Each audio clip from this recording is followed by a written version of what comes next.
Steph Curry, the Warriors lost Monday's game for 117-110 to the Timberwolves, down 3-1 in the Western Conference semis. The Warriors now must win in Minneapolis Game 5 to keep their season alive. In all likelihood, will have to do so without Steph Curry. Meanwhile, the Dubs need more from playoff Jimmy in Steph's absence. All right, Jimmy Butler attempted just 9 field goals in 34 minutes in Game 4. That was his fewest field goal attempts in a playoff game in which he played 20-plus minutes since 2020. All right, UD, did you expect more from Butler, especially with Steph out? That's why they brought him in. Hell yeah. I mean, I've been front row and center to see playoff Jimmy Butler, and I know what he's capable of. But what I do know about Jimmy, he's a very calculated offensive player. He preys on guys making mistakes. If you have a weakness, he's going to find it. And I think what Minnesota did was they just didn't show any weaknesses. They guarded him with length. They stayed on the floor. They didn't go for any pump fakes, any shot fakes. They didn't put him to the free throw line, and they made other guys get involved. So, you know, with Jimmy, he's going to watch film. He's going to figure out the weaknesses. He's going to figure out how to get those guys to make mistakes. He's going to figure out how to manipulate the game. I think he will be better the next game. But Jimmy Butler is a very, very calculated offensive player, probably one of the most smartest offensive players that I've played against. So they didn't make mistakes. Shout out and kudos to Minnesota for just being solid defensively and not giving Jimmy anything easy. Do you mind, Perp? Do you mind, Perp? You go ahead. No, man. Go ahead. I don't even know what to say about this one. This is crazy. I mean, this is why Jimmy Butler was brought to Golden State. Right. For moments like this. And what did we see last game? We saw Jimmy Butler, the pace was incredible. Even though they gave it away, UD and Perp, my man took 23 shots. He was hunting his shots. There was nothing that was calculated about the way he was playing. He had to let loose. He had to be aggressive because that gave his team the best opportunity to win. Shots in 34 minutes, to me, feels like you aren't the aggressive Jimmy Butler. It feels like you are not even really on the court. Now, I know I've never been in playoff games to this magnitude. You guys have. But I can tell you from somebody who is competitively an ass, that's how I am. KP, ain't no way in hell I'm taking 9 shots in a game where my team is without our star player. Everybody is looking at me to be the guy. Kuminga is a good talent, but he is young. Everybody is looking at me to be the old veteran guy who has carried teams to further places in the Eastern Conference like the Miami Heat. To me, this is a sign of somebody I get worried about. Where are you? What is happening in this game where I need you to be him? UD, you and I talk always about if there are pictures or commercials of Jason Tatum being Superman, Jimmy Butler's Batman. He's supposed to be in the trenches.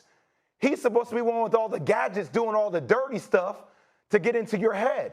And by the way, when there's another man that's on the court that is punishing people through traffic, saying, and one, screaming, flexing on people, when there's another man after making a 3, after he's yanking Gary Payton II from side to side, making a 3 in Draymond Green's face, and then saying, you can't blank with me. Yo, what is happening? Now, I know people can say we might be tired. We might be a little bit, there are ailments, injuries, sickness, whatever it may be. I don't need to hear any of that. This is a game which is molded perfectly for Jimmy Butler to show up. And for 9 shots, that's not a sign of somebody showing up when the team needs him to be aggressive offensively. It's not, KP.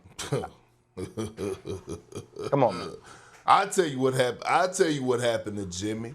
One, UD, when Jimmy Buckets earned that playoff Jimmy name with the Heat, he was 33 years old, 32 years old. He's 36, I believe it is right now.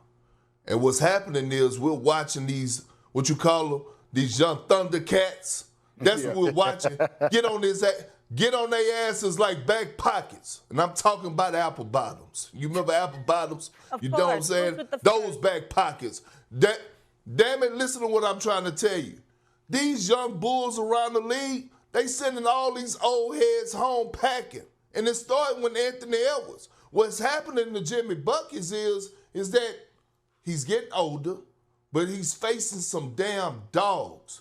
Jayden McDaniels, right? Anthony Edwards. You got Big Rudy down there anchoring the defense. You got Naz Reid coming in off the bench. You got Julius Randle, who is playing the best basketball of his career. this postseason. That's what's happening, right? And Jimmy, listen, Jimmy has never been the most athletic guy, right? So he's never been a guy to get real great lift on his shot. All of a sudden, you take Steph Curry out of the game, right? He's out of the game. Guess who's the primary defender on Jimmy Butler now? It's Jayden McDaniels, 6'9", long arms. The man can scratch his ankle standing straight up, causing problems, never get tired, picking up 94 feet. He doesn't have the same lift, and that's no knock on Jimmy. He was brought there to give this organization life, to be the Robin to Steph Curry, right? And Steph Curry allow him to be the Batman. Steph Curry is not there. And let me say another thing. We've been giving Steve Kerr a lot of flowers lately, and rightfully so, right? He's been maximized players. They made a hell of a run the last part of the season. He won a gold medal. I believe one of the best coaches to ever coach the game of basketball. 30 seconds, per. But somebody need to address him. What he did to Jonathan Kuminga to start this postseason, if I'm Jonathan Kuminga, I'm on the first thing smoking up out of Golden State. Have you been seeing Jonathan Kuminga lately? I believe he had 23 points last game, 30 the game before that, 18 before that. The man is balling. But again, this is Steve Kerr, not willing to allow young players to be great, especially guys who have the potential to be all-star caliber players. But this is no knock on Jimmy. He just ran into a bunch of dogs on the Minnesota Timberwolves. Minus 30. Yeah, we got to leave it there. Hey, Big Perk, great job. Thanks for being with us this morning. I know it was an early morning for you. We appreciate you. Came in hot, but I'm told you got to roll. So we will talk to you soon. Coming up on First Take. Of that, because Steph Curry continues to sit out. Now watch this. Jay Will, Anthony Edwards during pregame, and then he does the night-night celebration. I'll just give you my real reaction to how I see him play. But look, damn! Oh my God! Two people? What? 30-footer. He just yanked him right to left, back into Draymond Green, and that's a bucket. And look what he tells him. Give me a close-up. Yeah, you can't blink with me. You can't. You can't do that.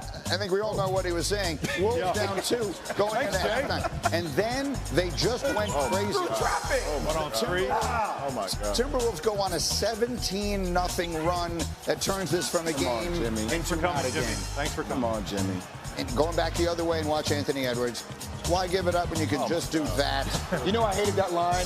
He just wants it more. I hate it, but that's so true in this situation. He's got all the attitude in the world. 30 points and 5 assists for him. And you know who was magnificent last night as well, as we see Edwards capping off that run. T-Wolves putting it away. How about Julius Randle last night? 31 points, right? By the way, if the Knicks had lost, they would have been sick.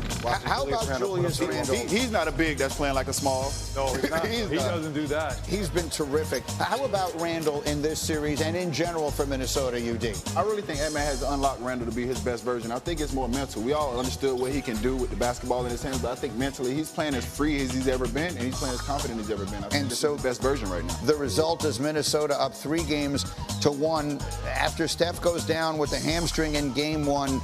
The Timberwolves have won 3 straight. This is the second 3-game losing streak under Steve Kerr in the playoffs. The other came in the 2016 finals.